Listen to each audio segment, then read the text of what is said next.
द्विज कुल के तिलक सिरमौर, केवल ब्राह्मण कुल के ही नहीं त्रिभुवन के आप तिलक हैं। त्रिभुवन नाम निरूपम, रूप अंगीकार, निरूपम जिनकी कोई उपमा नहीं है, त्रिलोकी में जिनका नाम, जिनकी कीर्ति है, ऐसे प्रकट हुए हैं वृंदावन चंद्र शिवल्लभ। द्विज तिलक शास्त्रों में ब्राह्मण वर्ण की उत्पत्ति मुखाग्नि से हुई है। ब्राह्मण से मुखवासी ब्राह्मण, तो ब्राह्मण तो मुख से प्रकट हुए हैं और ये तो साक्षात मुखावतार बदलावतार है, तो इनकी बराबरी कैसे हो सकती है? ये तो द्विज तिलक है, सिरमौर है, कैसे शिव बोलो वल्लभाधीश की। संकेत का वर्णन करूं, भगवत अवतार होता है तो बड़े बड़े देवता की सेवा के लिए लड़ाई करते हैं। तो राम अवतार में सेवा के लिए आए शिव जी हनुमान जी के रूप में, ब्रह्मा जी जामवंत जी के रूप में। देखा कि पूरा आनंद नहीं, भगवान से कहा अपने निकट के बना लो, अपने वंश में ही जन्म दे दो। भगवान ने कहा तो कृष्णावतार में सबले देवता यादव कुल पैदा हो गया, तो आपस में लड़ गए, समाप्त हो गए। तो देवताओं ने कहा अब की बार आप अवतार लो, हम आपके वंशज नहीं बनना चाहते, हम आपके सहयोगी नहीं, तो हम तो आपके पूर्वज बनना चाहते हैं। भगवान बोले आजा। तो जब अल्लाह का प्रकट हुआ, पूर्वज जिनको स्वामी यज्ञ की आज्ञा हुई है, श्री यज्ञ नारायण भट्ट प्रथम स्वामी याजी और अग्निकुंड से मदन मोहन लाल जी प्रकट हुए, जो कामा विराट रहे, और उन्होंने आज्ञा की 100 स्वामी यज्ञ करो मेरा अपना। और यज्ञ नारायण साक्षात यज्ञ भगवान, और इनके हुए गंगाधर भट्ट। अब गंगाधर नाम से समझ गए हो, गंगा कौन के माथे पे? तो शिव जी बोले हमको अपनी बात पूर्वज बने गंगाधर, और उन्होंने 28 सोमयज्ञ किए। अमृत स्नान जब हो रहा है, सोमयज्ञ का नदी स्नान, तो जगह में से गंगा जी प्रवाहित करती है शिवरूपी। इनके पुत्र हुए गणपति भट्ट। तो शिव जी के पुत्र कौन है? गणेश हो गया। ये सब भक्त सोमयज्ञ, और एक बार सोमयज्ञ में गणेश रूप में दर्शन दिया।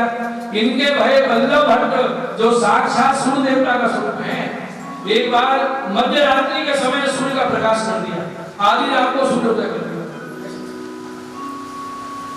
और इनके पुत्र हुए श्री लक्ष्मण भट्ट। ये कौन है? ये साक्षात अक्षर ब्रह्म का ही स्वरूप, तिरुपति बालाजी का स्वरूप। इसलिए तिरुपति बालाजी के दर्शन करते ही हो गए वल्लभाचार्य के पिताजी लक्ष्मण भट्ट, अक्षर ब्रह्म, और अक्षर ब्रह्म ही पुरुषोत्तम विराट आप। और लक्ष्मण भट्ट जी को 5 सोम यज्ञ करने का अवसर मिला, सोम पूरे हो जाएंगे। तो जब सोम यज्ञ की पूर्णाहुति होने वाली है, उन्होंने संकल्प किया मुझे ब्राह्मण भोजन कराना है 10,000। तभी मुगलों का आतंक हो गया, और पत्नी लंबा लाल जी घर होती है, तो काकरवाड़ से चले गए काशी से होते हुए, तो जंगल के रास्ते से कहां पर आते हैं? चंपारण।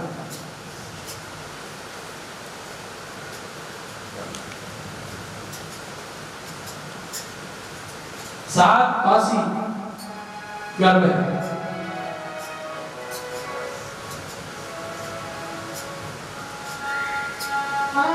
बोलो शिव वल्लभाधीश की। आगे आगे ब्राह्मणों के साथ लक्ष्मण भट्ट जी जा रहे हैं, कुछ महिलाएं संग में, और जब प्रसव का समय हुआ है अवसर दे रहे हैं जिनको बोलते कौन से एकादशी, ऐसा कि कौन से पक्ष की? छबड़ा के ऐसे, छबड़ा एक बर्तन से कहते हैं, बांस की छबड़ियां होती है, वो छोटी होती है, छबड़ा। इनको जितना भरो उतना ही खाली समझते हैं, छबड़ा और छबड़ी।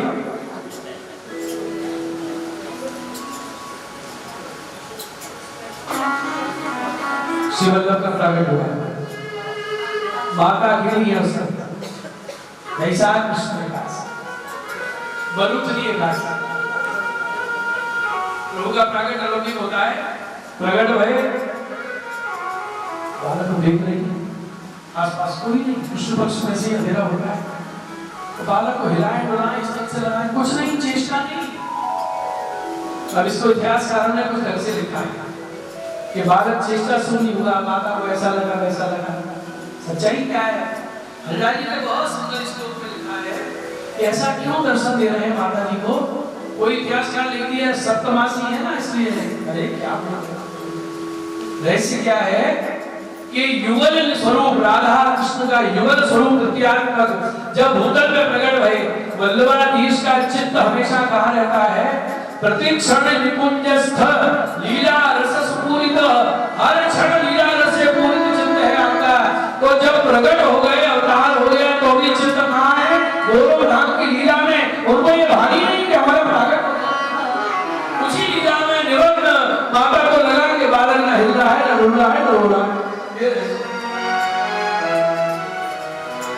और एक समीप वृक्ष के कोटर में तने में जगह थी, वहां वस्त्र बिछा के ले जाए।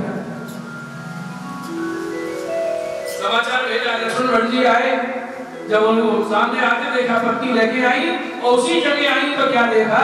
चारों अग्नि का घेरा और बीच में शिशु बोड़े हैं और दोनों हाथ से चरण पकड़ के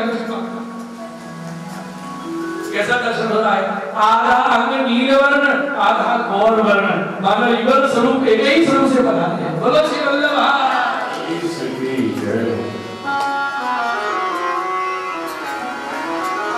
श्री वृंदावन चंद्र मुखर रुचितानी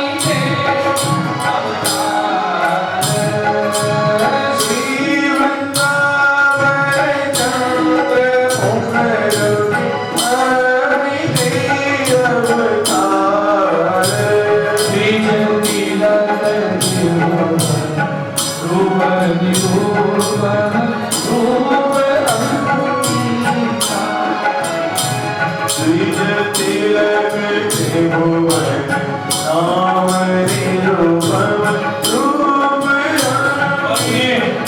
जब प्रभु का प्रकट होता है तो परिकर भी प्रकट होता है। कहाँ परिकर?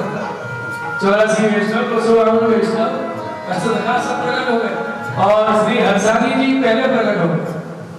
इसलिए बधाई लगाते हैं, भक्ति सुधा बरसत ही प्रगटे। पहले भक्ति सुधा प्रकट हो गई, फिर आप प्रगटे। भक्ति सुधा स्वरूप कौन है? श्री दामोदर दास हरसानी जी। कोई वृक्ष को बड़ा होने में समय तो लगता है ना, तो जहां जहां वल्लभाधीश को बैठकी के रूप में विराजना है, वहां पहले ही समीप वृक्ष के रूप में हरसानी जी प्रकट हो। बैठकों में प्राय सभी वृक्ष होता है, छोकर। ये कौन है? हरसानी छैया जिसे विराजेंगे तो हाथ कुटिया तो बनेगी नहीं, मेरी सेवा करें। इसलिए बहुत सी बैठकों में बैठक जी का भोग सरा के छोकर जी हरसानी जी को भोग कराते हैं।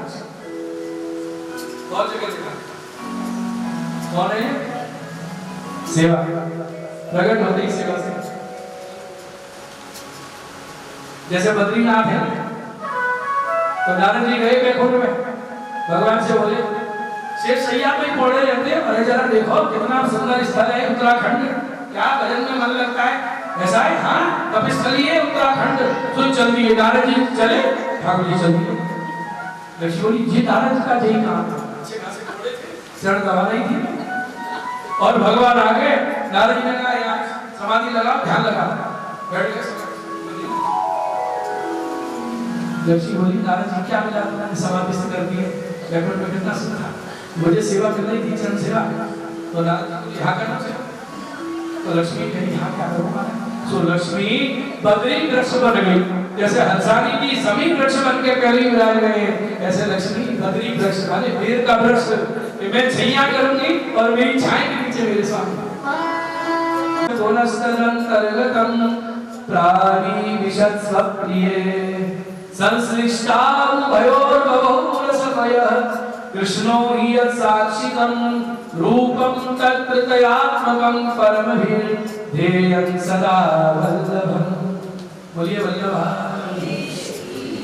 देखो स्वामी जी को जब विरह हो गए अपन आ रहे हो दर्शन करने।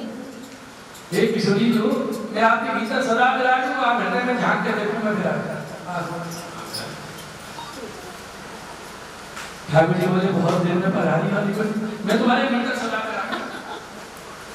तो श्री कृष्ण के हृदय में विराजने वाली राधा जी का गुण स्वरूप और श्री कृष्ण में और राधा जी के हृदय में विराजने वाले ठाकुर जी का गुण स्वरूप जब दोनों एक दूसरे के सामने आए, एक दूसरे का दर्शन किया तो मिलन की आरती बहुत बढ़ गई। अब दोनों नहीं मिल पाए, उससे पहले दोनों के मुख से अष्टाक्षर मंत्र प्रकट हुआ, श्री कृष्ण शरणं मम। राधा जी बोली श्री, मैं जो स्वामी राधा हूं ना, हे कृष्ण तुम्हारी शरण हूं। भगवान बोले श्री, हे राधे मैं जो कृष्ण हूं तुम्हारी शरण। तो जो सेवक वृंद थे वो बोले श्री कृष्ण आप जो जुगल स्वरूप हो ना, हम आपकी शरण है, आप हमारे शरण्य हो, शरण लेने वाले। सबके मुंह से यही महामंत्र प्रकट हुआ, बोलो अष्टाक्षर महामंत्र की। आप दोनों मिलना चाहते थे, अंदर की बृहदनी निकली मुखारविंद से और वो अग्नि मुंह से निकली दोनों के, तो वो मिल गई। तो मुखारविंद स्वरूप, बृहदनी स्वरूप और दोनों के हृदय में विराजमान राधा कृष्ण स्वरूप सब मिलके एक तीसरा ही स्वरूप प्रकट हो गया। वो तृतीयात्मक स्वरूप श्री वल्लभाधीश है, ये साक्षी रूप है। बोलो वल्लभाधीश की जय। रूपम तृतीयात्मकम परम वेदेन सदा वल्लभम। ये ध्यान कर तीन हो गए और वेद कह रहे हैं एको ब्रह्म द्वितीयो नास्ति। अरे ब्रह्म तो एक है, दो नहीं है, और यहाँ तो तीन चीज है।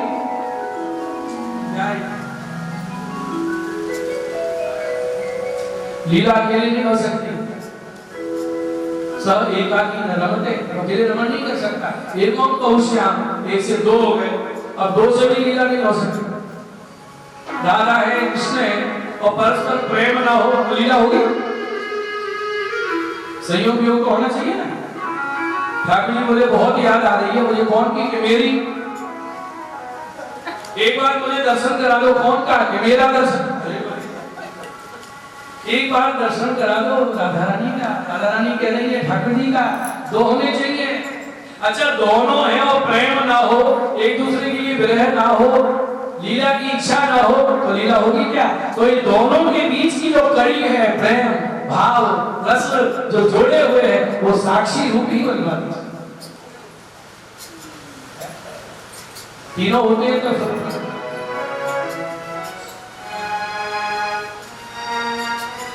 वेद कुछ नहीं है। अब लौकिक दृष्टांत से समझा रहा हूं। नाथक द्वारा शिशुनाथ जी के चित्र जी बनाते हैं, तो पुष्ट कराते हैं, सेवा करते। तो चित्र जी में क्या है? तो चितेरा बना रहा है तीन चीजें, कागज है, रंग है और तीसरी उसकी कला है।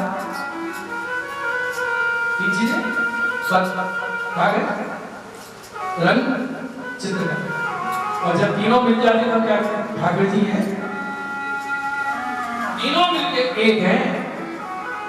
तो पत्र मानो ठाकुर जी, रंग मानो स्वामी जी और दोनों के द्वारा जो स्वरूप प्रकट हुआ है तृतीयात्मक मानो वल्लभाधीश।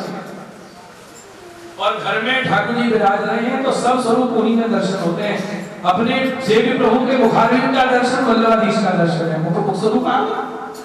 और बायां अंग जो है अपने ठाकुर जी का, वो स्वामी जी हैं, चारों स्वामी जी और सभी ब्रजभक्त बामांगी हैं, बामंग में विराज।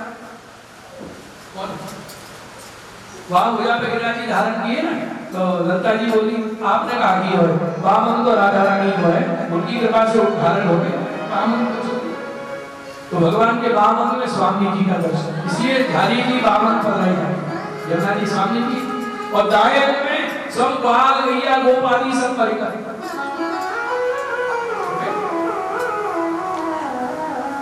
बायां अंग दायां अंग मुखारविंद। अब और लीला रस सामग्री सब कहाँ है? जो मन में इच्छा करो वही वस्तु पर ठाकुर जी कहते हैं। और जितने सेवक परिकर वो सब चढ़ा। और लीला परिकर में आ गए नंद यशोदा वृषभानु की, तो समस्त लीला सहित सारा परिकर भगवत स्वरूप में विद्यमान। बोलो कृष्ण कन्हैया लाल की। अब कैसे समझाएं? चंदन होता है, चंदन 3 चीजें हो तो उसको चंदन कहेंगे। पहला चंदन काष्ठ होना चाहिए, दूसरा उसमें सुगंध होनी चाहिए, कोई भी लकड़ी चंदन थोड़ी हो जाएगी, सुगंध थोड़ी। और तीसरा उसको घिसने से शरीर पर लगाओ तो ठंडक होती है। शीतलता नहीं है तो चंदन नहीं है, सुगंध नहीं है तो चंदन नहीं है, और काष्ठ नहीं है तो चंदन नहीं है। 3 चीजें हैं और मिलकर चंदन कहलाता है। ऐसे ही तृतीयात्मक चंदन मानो ठाकुर जी, सुगंध मानो स्वामी जी, और जो शीतलता का अनुभव हो रहा है मानो तृतीयात्मक स्वरूप श्री भगवान। एक में ही दृष्टांत है समझा में।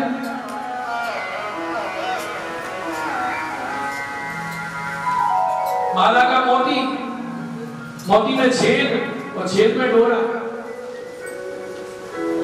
3 है। और कह रहा है कि क्या माला, तो मोती मानो भगवान, छिद्र मानो स्वामी जी, और सूत्र मानो वल्लभाधीश।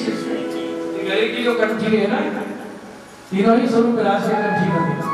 और पूरे इतने मणका, ये सारे ब्रजमंडल परिकर रास मंडल, 2 गोपी बीच माधव, 2 कंठी स्वामी जी ठाकुर जी, 2 कंठी ठाकुर जी वल्लभाधीश, 2 कंठी वल्लभाधीश सब परिकर। देखो सभी भक्ति संप्रदायों में इसको कंठी कहते हैं। तो कंठी का सीधा कहते हैं कि कंठी को छुए वो कंठी, और पुष्टि मारे की कंठी कंठी में नहीं बनती ना, पुष्टि मारे की कंठी कंठी में नहीं लगती। आप वृंदावन में जाओ, यहाँ मिलेगी 5 तो कंठ से लगे वो कंठी। तो जी यहाँ का मुझसे पूछा कि आपके कंठी थोड़ी होती है, माला होती है। यहाँ माला मेरी हमारे यहाँ विवाह हुआ है वर्ण, तो विवाह जब होता है तो पत्नी माला डालती है ना पति के, तो माला कंठ में छोटी ऐसी नहीं होती, लंबी होती है। और हमारी कंठी जो है वो हृदय तक आती है, क्योंकि जो माथे बताए गए ठाकुर जी वो सेव रूप में विराजे घर में, और भाव से विराजे अपने भक्त के हृदय। इसलिए हमारी कंठी माला हृदय तक लंबी होती है। ऐसी मेरी बातें हैं जी, तो तृतीयात्मक स्वरूप से वल्लभाधीश ये गोकुल चंद्र ही प्रकट हुए हैं।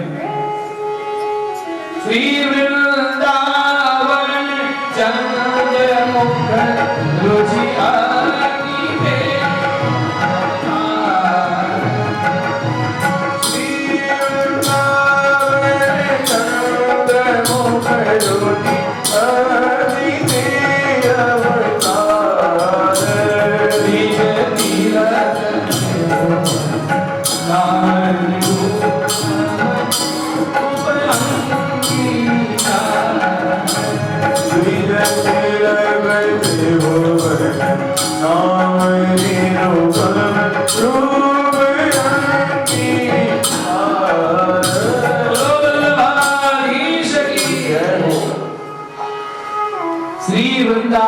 चंद्र गोपाल दास जी के अंदर विराजे विठलनाथ जी वर्णन करते वृंदावन के चंद्र हैं। और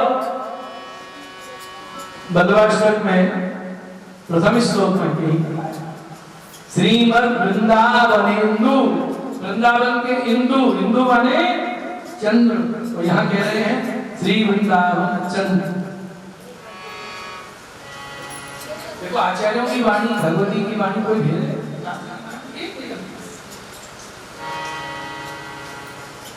श्रीमद् वृंदावनेन्दु, बलवाष्टक का पहला श्लोक।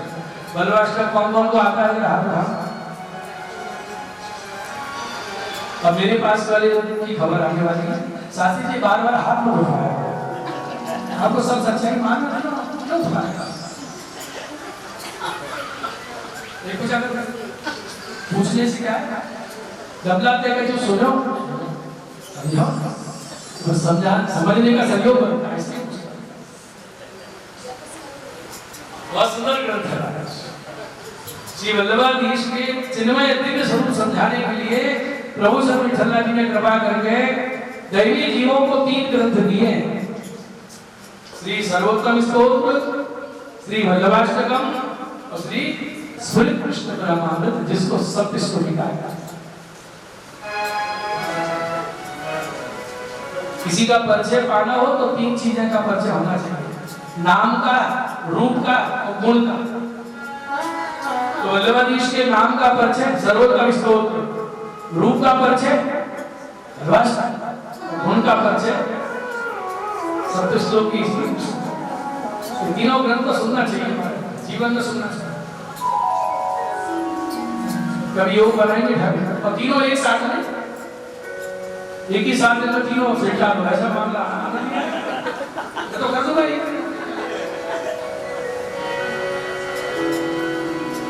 श्रीमद् वृंदावनेन्दु प्रकटित रसिका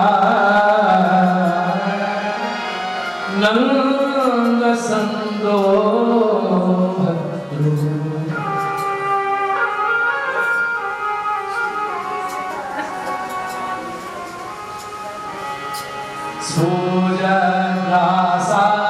लीला मृत जलधि भरा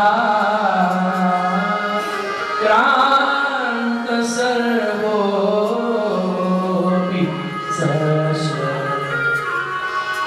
तस्यैवात्मानुभाव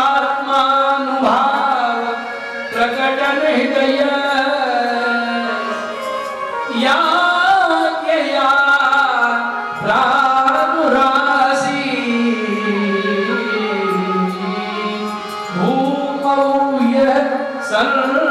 मनुष्या रति रति करुणा तम प्रपद्ये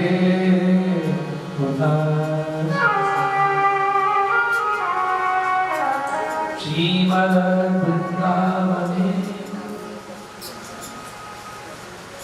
श्रीमद् वृंदावन के बिंदु मणि चंद्रमा कौन है? श्री कृष्ण। प्रकटित रसिकानंद संदोह रूप जना की आज्ञा कर रहे हैं। वहां से प्रकटित रसिकानंद, रसिक जिसका आनंद आस्वादन करते हैं वो समूह का समूह, उसका रूप क्या है? स्फूर्जत रासादि लीलामृत जलधि भरा। रास आदि रसमय लीलाओं के जलधि अमृत भरे हैं जिनके श्रीअंग में, सब अंग इस रासायनिक लीला रस से परिपूर्ण है। ऐसे ठाकुर जी स्वामी जी का स्वरूप उनकी रसमयी रास लीला निकुंज लीला ही जिनके सर्वांग में भरी है। ऐसे कौन? श्रीमद् जो रास में रस गोपियों को आस्वादन कराया, उसी रासायनिक दिव्य लीलाओं से हृदय पूर्ण है जिनके, सदा इसी रस में निमग्न रहते हैं। तो भगवत आज्ञा हुई तस्यैव आत्मानुभाव। भगवान ने प्रकट किया वल्लभ को और आज्ञा की आपके जो आत्मानुभव है, आप जिस रस में सदा छके रहते हो, इसको प्रकटन हृदय, अपने हृदय से बाहर प्रकट करो। देवी जीवों को इसका आस्वादन अपने रस का आप चाहा, क्योंकि आप रस का साक्षात सागर हो। भगवान ने मुखारविंद स्वरूप प्रकट किया और भगवान ने आज्ञा की और भगवत आज्ञा से भूको यह सन मनुष्याकृति, आचार्य वल्लभ स्वरूप से मनुष्याकृति धारण करके भूतल पर पधारे। बोले मूल लीला में जो स्वरूप जिनके बिना लीला ही नहीं हो रही है, वो कड़ी, वो मध्यस्थ, वो तृतीयात्मक स्वरूप भूतल में पधारे है। क्यों? तो कहा अति करुणा, कारुणिक नहीं, महाकारुणिक पधारे हैं। ऐसे वल्लभाधीश, ऐसे वैश्वानर विरहग्नि स्वरूप तंग प्रबध्ये हुतानसम, उनकी दयालु वैश्वानर अग्नि स्वरूप से वल्लभाधीश की मैं शरण हूं। बोलो वल्लभाधीश की जय। अब वल्लभाष्टक सुनाऊं, कृष्ण दरबार में सुनाऊं, वल्लभ साखी सुनाऊं, ये वल्लभाख्यान सुनाऊं, ये दूसरा आख्यान पूरा करूं, 5 बजे के भीतर करूं कि 5:30 बजाऊं?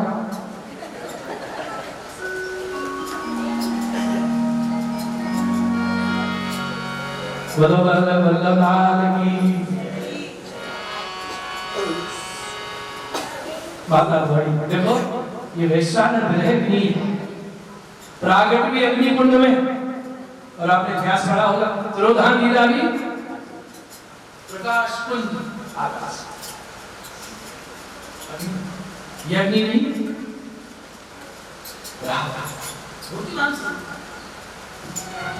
और एक जगह बहुत बड़ी आज्ञा कर रहे हैं शिवसेना जी, अग्नि के पास जाओ तो गर्मी होती है, दूर हो जाओ तो शीतलता। ये लौकिक अग्नि का लक्षण है, लेकिन वल्लभ कैसे अग्नि है, निकट आओ तो शीतलता देते हैं और दूर हो जाओ तो अग्नि जला देते हैं। विरह की कब मिलेंगे कब दर्शन, ये उल्टा होता है धर्मार्थ में।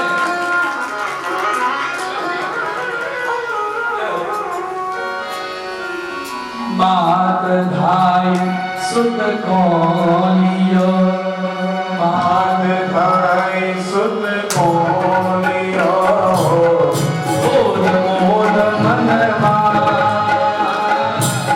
मोद मोद मन रंग अंक निधि पाए,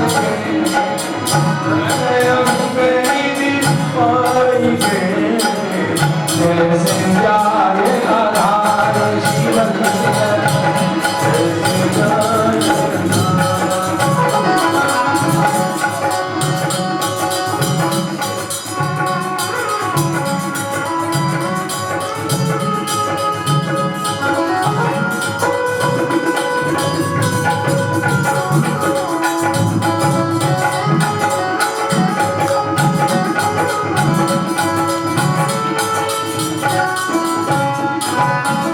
सुख मुख चंद्र निहार। बनारस वाले बड़े जी कृष्णप्रिया बेटी, बाल ब्रह्मचारी अविवाहित मुकुंद राय जी ऐसे शानदार होते हैं। छोटे बेटे जी की बहुत कृपा रही, बड़े बेटे जी के दर्शन तो मुझे नहीं हुए, लगातार वल्लभ जयंती में कथा करते थे भाई। और एक दिन आज्ञा करी शास्त्री जी, हमारे बड़ी दीदी बड़ी दीदी 9 स्कंद तक भागवत श्लोक कंठस्थ सुबह 3 बजे स्नान करके बैठ जाते, धारा प्रवाह पाठ करते बिना पोथी। ये तो मैंने सुने हैं योग आज्ञा की और दसों को पूरा उनकी रचना है। ये दोहे जो मैं सुना रहा हूँ ना, कैसे कृष्णप्रिया बेटी के दो चंदन चंद्र निहार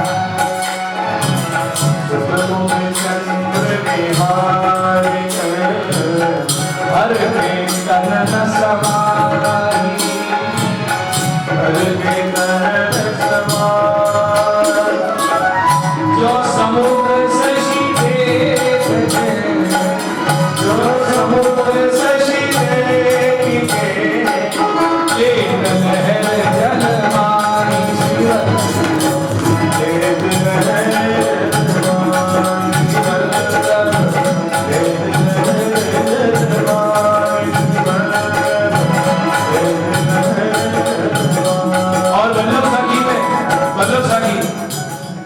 वल्लभ करुणा करी, श्री वल्लभ करुणा करी, कली मिलियो अवतार, कली मिलियो अवतार। पतित नहीं महापतित होते, महापतित उद्धार में, महापतित उद्धार के, यश कीनों विस्तार श्री वल्लभ यश कीनों विस्तार, श्री वल्लभ यश कीनों विस्तार। धरणी अति व्याकुल भई, धरणी अति व्याकुल भई, विधि सो नहीं विधि सो नहीं पुकार।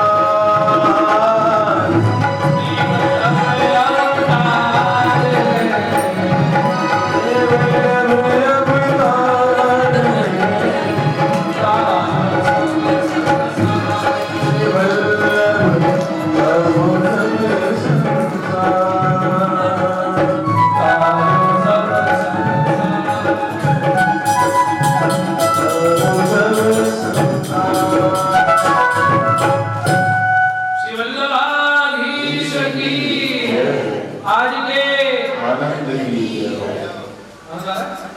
कहाँ बैठे हो? कहाँ बैठे हो?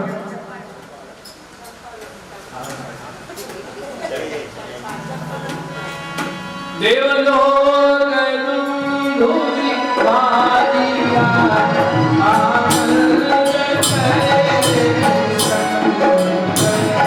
देवलोक धूलि वादिया आनंद करे असुर जीव मुझे नवा भूमि वल्लभ देव अयं असुर तेरे मुझे नवारा भूमि वल्लभ भूमि वल्लभ देव अयं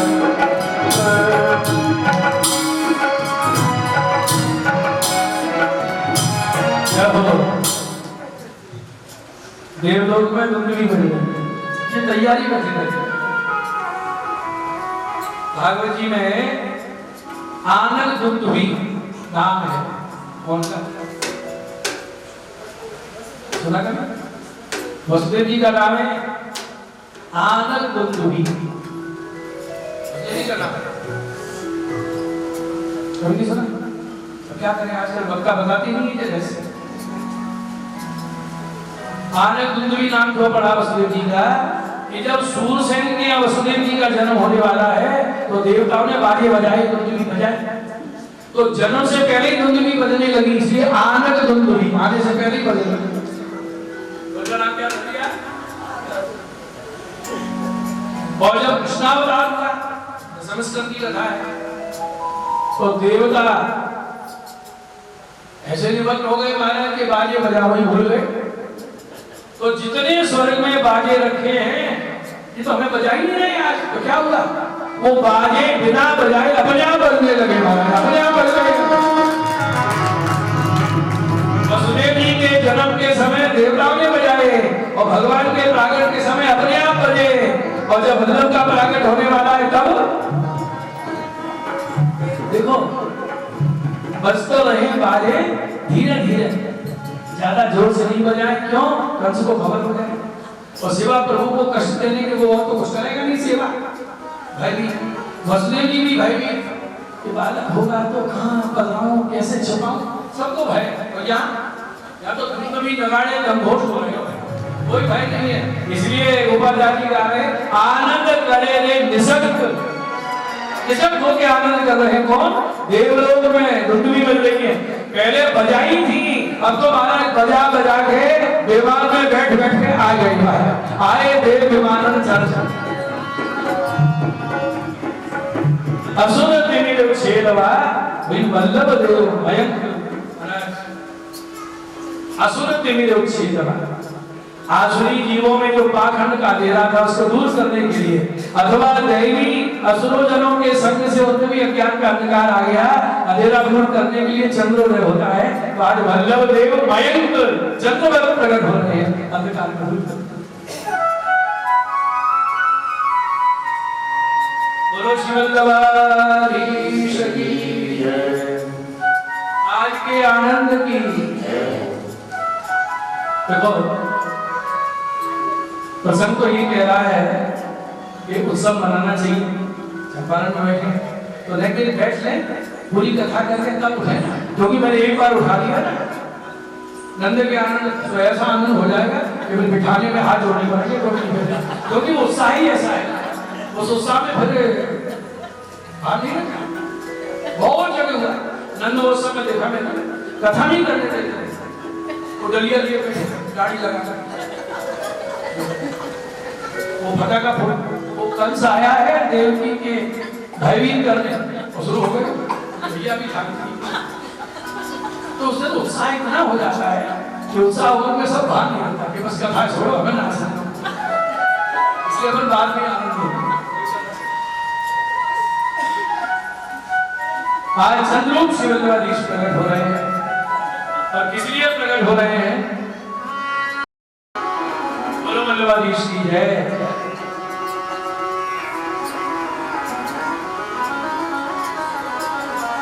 देवलोक दुंदुभी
देखो श्री कृष्ण का जन्म नंद महोत्सव,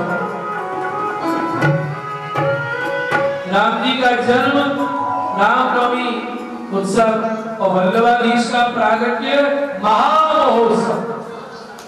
महामहोत्सव आज आए देव विमान में चढ़ चढ़ महामहोत्सव दरस करन को एक एक के आगे बड़बड़, उनका विमान आगे हम और आगे, हम पहले जाएंगे वो और आगे, एक से एक बढ़ के बिन गिरधर एक सब को नाई।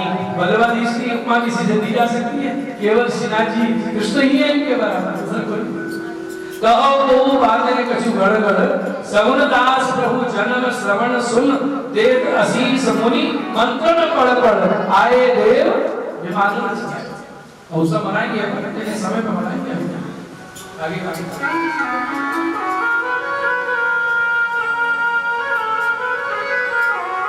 पूर्ण पुरुष प्रमाण क्या क्या ताल मेरा, पूर्ण पुरुष प्रमाण पंथा क्या क्या ताल मेरा, एक रस रूप की भात उठाने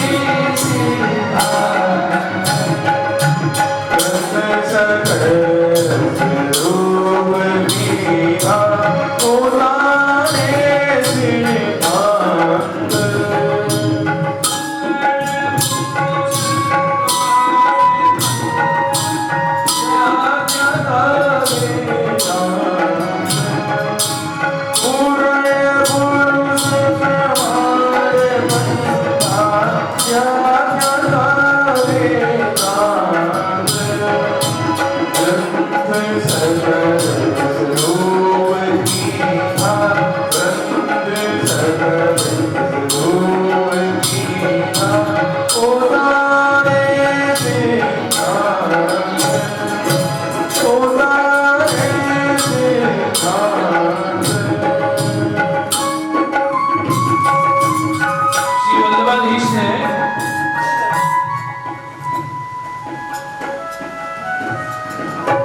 जगत को बताया कि अक्षर ब्रह्म और पूर्ण पुरुष पुरुषोत्तम में तारतम्य है। तुमने यही समझ लिया अक्षर ब्रह्म तक जो पहुंच हो गई वो परिपूर्ण पर ब्रह्म को प्राप्त कर लिया, उसमें छिपा हुआ है तो रसूल वो केवल लीला का रसास्वादन करते हैं और कुछ ना देते न लेते। तुम्हें विलय हो जाना, मुक्ति हो जाना, तो अक्षर ब्रह्म का गणितात्मक सुख है। आपने वेद आदि के प्रमाणों से ही सिद्ध किया। तत्व सूत्र भाष्य प्रदर्शक और 4 प्रमाणों के द्वारा महापुरुष ने ग्रंथों का स्वरूप समझाया और सारे ग्रंथ में रस ही रस प्रकट किया। ग्रंथ सकल रस रूप किया। महापुरुष जी के समस्त वाणी कैसी है? रसरूप। बोलतानो सिद्धांत, अपना सिद्धांत आपने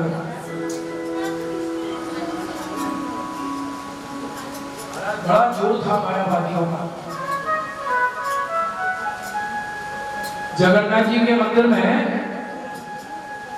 देखो वल्लभाचार्य जी से पहले शास्त्रार्थ जो होता था 4 प्रमाण से, प्रस्थान त्रयी, वेद, व्यास सूत्र और भगवद गीता, इनसे प्रमाण रखे जाते हैं शास्त्रार्थ के भीतर। वल्लभाचार्य जी ने चौथा मूर्धन्य प्रमाण भागवत जी को स्वीकार किया। भागवत की इतनी महिमा वल्लभाचार्य के समय से बड़ी है। पूर्व वैष्णवाचार्य ने भी भागवत को इतना स्थान नहीं दिया। 4 ही से स्थान से साक्षात तो शास्त्रार्थ में प्रश्न रखा विभाग में 4 प्रश्न सब एक ग्रंथ बताओ जिसके प्रमाण से शास्त्रार्थ होगा। एक ग्रंथ, एक मंत्र, एक देव और एक कर्म। शास्त्रों में तो बहुत कर्मों की चर्चा है, बस विशुद्ध कर्म। तो महापुरुष ने आज्ञा करी अगर मैं इनको ये समझाऊंगा तो मानेंगे नहीं। तो महाराज बृहस्पति थे जगन्नाथपुरी के राजा, उनसे कहा कोरा कागज कलम मंदिर में रख दो। हम बाहर खड़े होकर विनती करेंगे जगन्नाथ जी से, आपका जो मन करो लिख देना। मेरा नहीं मानेंगे, जगन्नाथ जी का लिखा तो माने। अगर रखवाए तो गजपति बोले भीतर पर आओ, महाबली बोले भीतर हम नहीं आएंगे, तो ये समझेंगे जी गढ़ के पास खड़े हैं पर बंद। जब दरवाजा खोला कागज लेके आए तो उसमें लिखा है जगन्नाथ जी के हस्ताक्षर, 4 प्रश्नों का उत्तर है।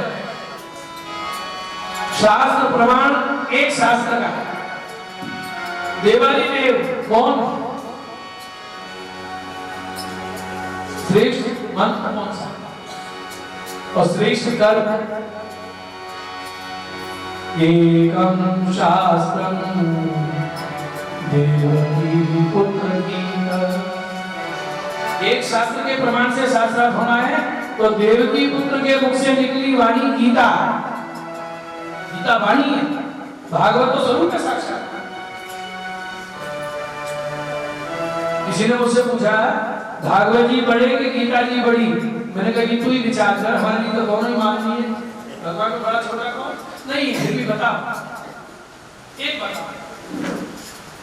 तो मैंने कहा पूछा गीता जी क्या है, भगवत वाणी, और भागवत क्या है, भगवान का स्वरूप। तो स्वरूप में तो मुख होता है, और मुख होगा तभी तो वाणी निकलेगी, या मुख ही नहीं है तो वाणी कैसे निकलेगी। तो भागवत तो स्वरूप है और गीता वाणी है, इसलिए भागवत सप्ताह पूर्ण होने के बाद गीता का पाठ होता है, पहले नहीं होता। भागवत के बाद गीता है। एकम शास्त्रम देवकी पुत्र गीता, एको देवो देवकी पुत्र एव। एव माने ही, एकमात्र देवादि देव कौन है, देवकी के पुत्र एको ही, यही है देवकी पुत्र जगन्नाथ जी भगवान कृष्ण।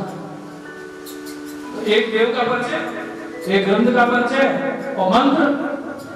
मंत्रोपेकस्य तस्य नामानि यानि, वही मंत्र एकमात्र श्रेष्ठ है जिसमें तस्य का नाम है, और नाम किसमें, श्री कृष्ण शरणं मम। कर्माप्येकं तस्य देवस्य सेवा, सब कर्म गौण है, उत्तम कर्म क्या है, शरीर के द्वारा इनकी सेवा, भगवान की सेवा रंजक बने, उत्तम कर्म इससे बढ़कर कुछ नहीं। के समय में मुखिया भितरिया रात दिन सेवा में लगे हैं, तो विनती की जय जय, हम ब्राह्मण हैं, यज्ञों पर भी संस्कार हुआ है, हमें भी अग्निहोत्र और संध्या आदि करनी चाहिए, लेकिन सेवा में इतने व्यस्त हैं कि हमें समय नहीं है। तो विठलनाथ जी बोले तुम सबके लिए तो संध्या हम कर रहे हैं प्रकार की, तुम्हें अगर समय नहीं है सेवा पहुंच के, तो पहले तुम सेवा पहुंचो, तुम्हारा वैदिक कार्य हम। हमारी प्रभु को सुख दे रहे, हम प्रदेश पदार्थ में हमारे शिलाजी नवीन किया कि तुम लाल आए के ऐसे देखते कि हम आपके कृतज्ञ हैं, ऋणिया हैं, कि हम तो बस नहीं थे, आपने हमारे ठाकुर तो ब्राह्मण से सब होना चाहिए, और सेवा में इतनी व्यसन हो जाए, भगवान से बिना न रह सके और ये सब छूट जाए, तो छूटना नहीं है, क्योंकि उत्तम कर्म तुमसे हो रहा, करे तो बहुत अच्छा, और इस कारण से छूट रहा है इस अवस्था में, तो उसको दोष नहीं है। गुरुदेव कह रहे हैं हम तो कर रहे हैं तुम्हारी।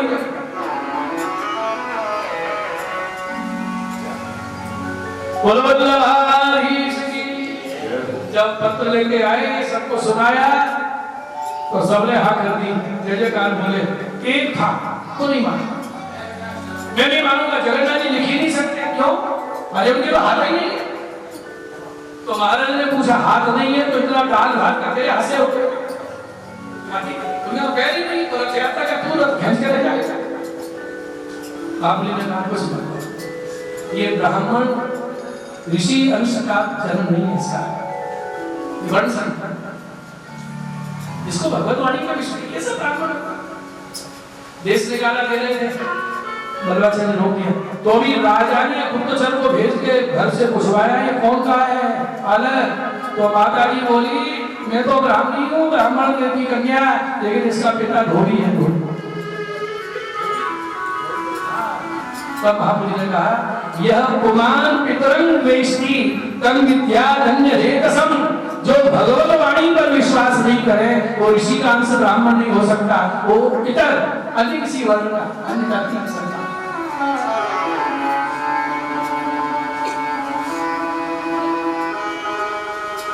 बोलिए वल्लभाधीश की जय।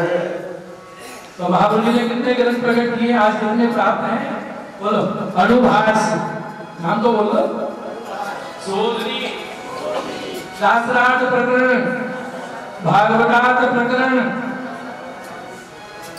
गायत्री भाष्य, पुरुषोत्तम सहस्त्रनाम, सर्व निर्णय, 16 ग्रंथ, यमुनाष्टक, बालबोध, सिद्धांत मुक्तावली, चतुस्लोकी, पुष्टि प्रभाव मर्यादा भेद, सिद्धांत रहस्य, नवरत्न, अंतःकरण प्रबोध, विवेक भेद आश्रय, भक्ति वर्धनी, संन्यास निर्णय, निरोध लक्षण, सेवा फल, जल भेद, त्रिविध नामावली, कितने हो गए? कितना दिया है?